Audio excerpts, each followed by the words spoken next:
পশ launch rooftop. ঢাকার সব সৌন্দর্য দেখা যাবে এইখান থেকে। বলতে গেলে এটা হচ্ছে বাংলাদেশের সেরা রুফটপ, যেখানে গেলে আপনার মন তো ভালো হবেই, তার পাশাপাশি কিন্তু পেটটাও ভরে যাবে। প্রত্যেকটা কর্নারই ছিল বেশ ফটোজেনিক, আর প্রতিটা কর্নারই কিন্তু ডিফারেন্ট ডিফারেন্ট ওয়েতে ডেকোরেশন করা হয়েছিল। যারা খুব বেশি পিক তুলতে বা ভিডিও করতে পছন্দ করে, এইটা কিন্তু তাদের জন্য পারফেক্ট প্লেস।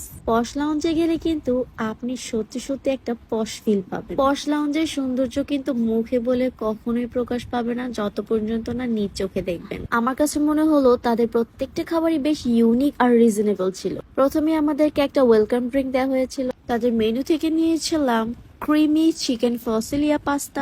আমরা ট্রাই করেছিলাম ক্লিয়ার অন্থন স্যুপ, আর এই অন্থন স্যুপে কিন্তু লুকিয়ে আছে এরকম চিকেন বল। দেন 550 টাকায় আমরা নিয়েছিলাম কোরিয়ান চিকেন মাইলি স্পাইস। এটার মধ্যে একটা সুইটনেস ছিল যেটা হচ্ছে স্পাইসিটাকে ব্যালেন্স করছিল। পার্সোনালি আই ফিল এটার প্রাইস একটু বেশি। আমি কিন্তু স্যালাড খেতে খুব বেশি পছন্দ করি, তাই আমি নিয়েছিলাম স্টির ফ্রাই বিফ স্যালাড। আর আমরা রেগুলার লাইফে যে স্যালাড খেয়ে থাকি সেটা থেকে আমার কাছে মনে হয় রেস্টুরেন্ট স্টাইলে এই স্যালাড গুলো খুব বেশি ডিফারেন্ট আর ইউনিক ফ্লেভারের হয়ে থাকে। আর এইটা ছিল থাই স্টাইল নুডলস, আর এইটার সার্ভিংটা আমার কাছে অনেক ভালো লেগেছিল। তারা বলে থাকে এটা একজনের জন্য, বাট এইটা কিন্তু দুইজন ভরপুর পেট খেতে পারবেন।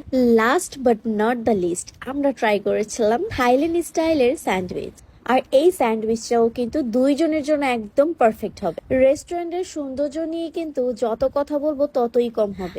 আমি বলবো আপনারা এমন একটা টাইমে যাবেন যেখানে আপনারা দিনের আর রাতের ফিল একসাথে নিতে পারবেন।